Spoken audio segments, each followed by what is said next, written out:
Hey everybody, and welcome back to another episode of Design to Move. My name is Ryan, and this is Hunter. Hey guys. Yep, and today we're going to take you through another movement distortion called winged scapula.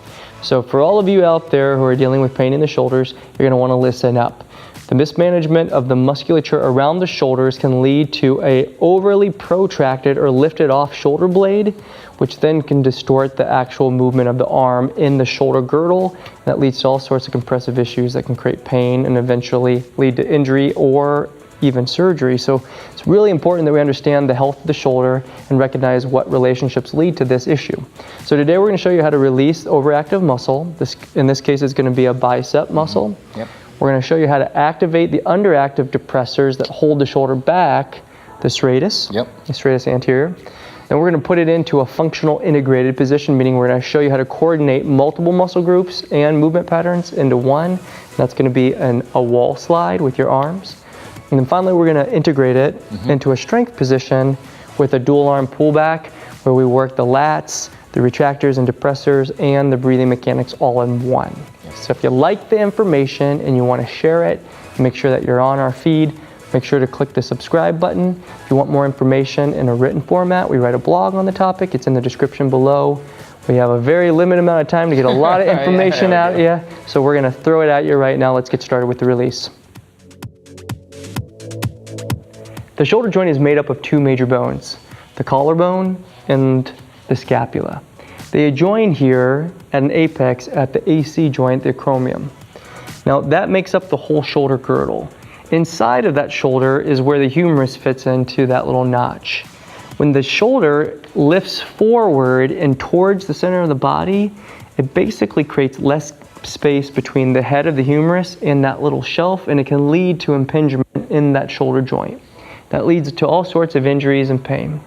We want to know how to retract and depress the shoulder and hold it in that fixed position to keep it safe. Now there are certain muscles that pull it forward, which is going to be the bicep, which we're going to talk about today, pec minor, and the pec major and anterior deltoid. A lot of times we overuse those muscles in traditional strength exercise protocols that we do in the gym. Curling positions, bench pressing, overhead presses, things like that. So today what we want to do is release the bicep. It is an anterior depressor of the shoulder because the muscle attaches from the forearm up to the shelf at the cricoid process, and it pulls the whole shoulder down. So you'll see this when people bicep curl a lot. They'll pull the weight in and the shoulders will dump in, and you'll see the shoulders roll forward inferiorly and internally. Because of which we're going to want to release it. So we're going to use a pincer position or a pincer grip. You're going to use your index finger and your thumb, and we're going to grab the belly of the muscle. There are two heads to the bicep. You got your short head and your long head. We're going to grab both. Now you want to start the position in a soft passive position. You don't want it to be in a stretched or flexed position, just soft. We're going to hold the muscle and push down into it, and you can knead a little bit until you feel maybe a tender spot or an adhesion or adhesive tissue. We're going to hold that muscle under pressure and squeeze it until you feel a little bit of a tug. We're going to hold it under pressure to do a passive release of the muscle, and then after about 30 seconds or so, we're going to start to stretch the elbow open and then internally rotate the arm, pulling the fingers back and behind you. That's going to floss the pressure of the muscle between your fingertips, and you'll feel it glide underneath your fingers. As you do that, you can breathe out and retract your shoulder back and try to get more length out of that muscle. This is an active release technique.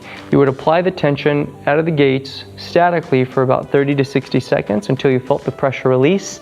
And then as you stretch that arm through and glide the bicep through, breathe out and see if you can get more and more length each time as you knead the muscle through the pressure of your fingertips. Once you're done with that, we're going to go into a stretch. To stretch the muscle, we want to first be mindful of what it attaches to. It attaches down to the arm here. Its action again is to flex and externally rotate. So the arm comes up into a supinated position like this. To stretch it, I'm going to extend the elbow and then internally rotate and stretch through that whole column. Now if it's tight, because it attaches here at that shoulder, it's going to have a tendency to pull the whole shoulder with it. So we want to be careful of that. So as we stretch this, we're going to pull the shoulder back, hold it into that fixed depressed posterior position, and then glide the arm behind the body.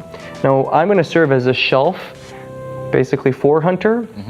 But what we're going to do is know that you would have some type of platform to put your forearm on while holding that shoulder back, and you're going to lift it up behind you until you feel that first point of resistance.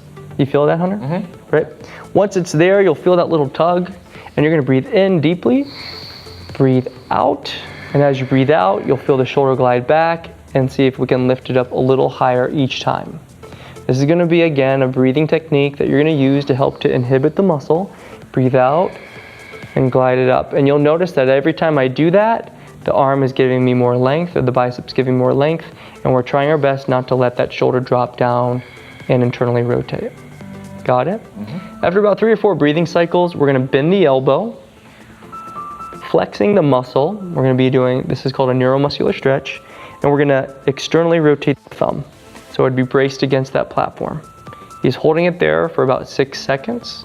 Then we're going to release the tension, let the arm go for about 2 seconds, reposition the shoulder back into that fixed static position, straighten the elbow, and then see if we can get more active range of motion out of that muscle. You feel that? Mm-hmm. Feels good. Yeah. So you should be able to go further and further as you go through what's called a PNF cycle of stretching.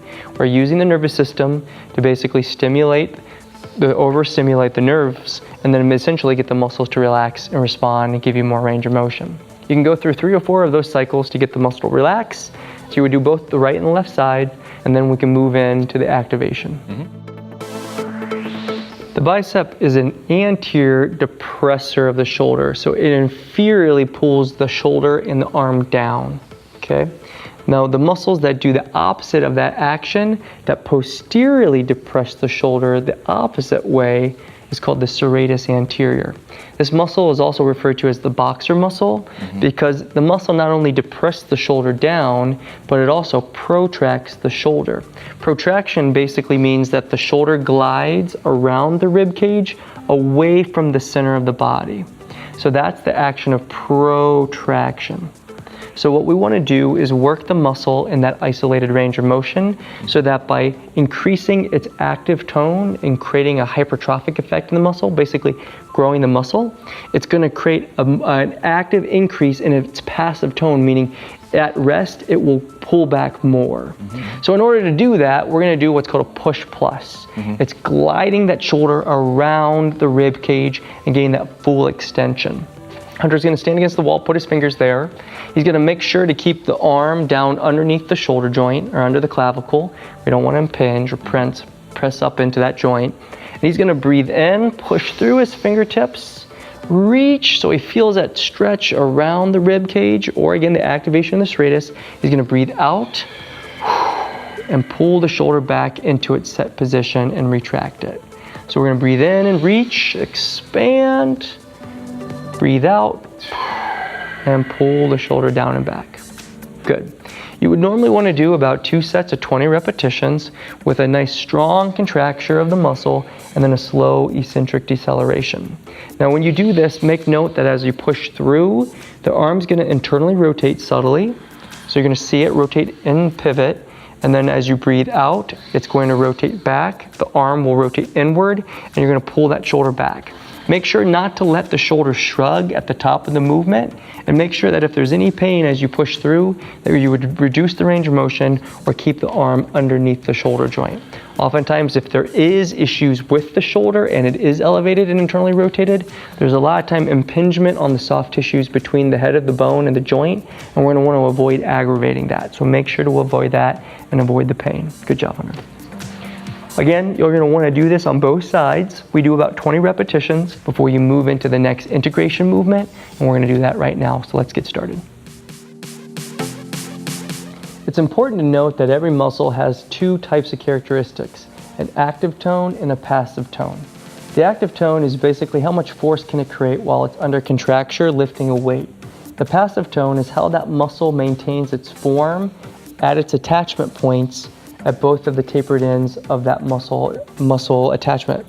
So if the muscle is in a weakened or stretched position, it has a lower resting tone, and that can alter the way that the joint rides in the body or how it stabilizes its position. So if we know that the bicep was overly taut, pulling the shoulder forward, there would be a reduction in the resting tone or passive tone of the serratus holding it back. It's important again that we acknowledge that once we've activated that muscle, how to teach it how to do its job of holding the shoulder back where it belongs against the passive tone now of the bicep. So we're going to do that by putting this whole shoulder joint into basically a protracted and retracted position using what's called a wall slide. So Hunter's going to face the wall, he's going to bend the elbows, and he's going to push his arms forward, just like the initiation of that serratus press. So that's going to help him to engage his serratus, and then he's going to first start with the shoulders in a retracted position. Again, we want to make sure that the serratus is holding those shoulders down and posteriorly depress and retract them. Now at that same time, he's going to push his arms in to the wall, basically extending through the elbow, flexing his tricep a little bit to inhibit the hand or the bicep. So that bicep is now having a resting tone reduction. He's now going to lift his arms up over his head until he starts to feel the shoulder blades elevate or lift. At that point, he's going to stop and then bring the shoulders down and retract again. This is now teaching the mechanics of the shoulder joint against both of these tension relationships so that the brain can start to acknowledge how to fully recruit the depressors and posterior retractors of the scapula. You're going to go up and breathe out, keeping the rib cage down. Breathe in, fill up the ribs, and glide the shoulders back. Make sure that as you breathe in, you don't let your ribs elevate and lift, creating a posterior glide of the shoulder through the erectors of the lower back instead of using the serratus and the rhomboids to pull the shoulders down. Having the ability to co-contract the rhomboids and serratus against that anterior pressure is what's going to help to teach the brain and the body the coordination necessary to maintain this fixed position all of the time. Good job, Hunter. So you'll want to do 4 sets of 20 repetitions. With the time under tension, you're looking at about 5 to 8 minutes of time under tension. Coordinate this position. We're going to move right into our strength position, doing a band pull down. Let's go. For the final movement, we want to wrap everything back up into what would be considered a big global movement. What we're going to do is work through the pullers of the arms, the act of pulling the arm behind us. What that's going to do is engage the tricep, engage the scapular retractors and depressors like we just talked about, and the lat muscles that pull the arm down and internally rotate the humerus. By engaging all of these together with the right joint mechanics around the scapula, we can help to upregulate the central nervous system and recognize how to do the movement appropriately all the time. So we're going to add a little additional loading by using an exercise tube. We have it anchored to a wall mount here. You can tie a knot in the band and anchor it to a door frame and shut the door. There's all sorts of ways to do that, but either way, we want it to be a little bit higher than your eye line pulling down. He's going to grab the band so that there's about 12 to 14 inches of slack between his hands, and his palms are going to start in a neutral position, meaning thumbs are going to be up. He's going to breathe in as he reaches his arms up to the point, once again, of feeling those shoulders come off the rib cage. We don't want him to, again, rotate around the shoulders. We want to hold it down. He's going to breathe out, collapse his ribs down, and pull his shoulders around the rib cage, keeping his arms straight, and then internally rotate the palms so that they end up in what's called a prone position.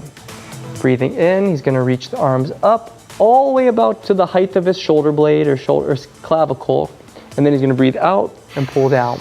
Now your range of motion, it might be different, it might be a little less in that shoulder flexion if you start to notice that the shoulder starts to elevate off. Once again, we're dealing with both the active and passive ranges of tension in the front and the back musculature, and our main goal here is to hit this posterior line where we retract and depress the shoulder, engage the tricep, and again, work through the lengthening of the biceps. If those biceps are still tight and the passive tone of the muscle pulls the shoulder forward, we're going to want to reduce the range of motion as we pull back and make sure that the arms don't dump internally or inferiorly down towards the floor. So you'll notice if you do release the bicep and activate that serratus, this is going to feel really good on the shoulder. This is an awesome opportunity to clean up the health of the shoulder joint. Again, main thing, do 2 sets of 20 repetitions. We want to overload the type 1 muscle fibers in that area of the body and then get the whole system to work as a unified whole. This So that brings us to the end of our Design to Move series, once again on winging scapula. This is just another relationship of many. This is not just the only relationship. Remember, bicep could be the issue in pulling the shoulders down. Pec minor could be elevated shoulders from levator scapular, upper traps, lots of them, but we will address those issues on different topics or different episodes of this Design Move series. So make sure to look for those in the coming weeks. And make sure if you have questions, again, you can reach out to us at admin@fluidhealthandfitness.com. Awesome. Great. All right. Thanks again for joining us. Remember, your body is designed to move, so stay in motion. And we'll see you next week for another episode.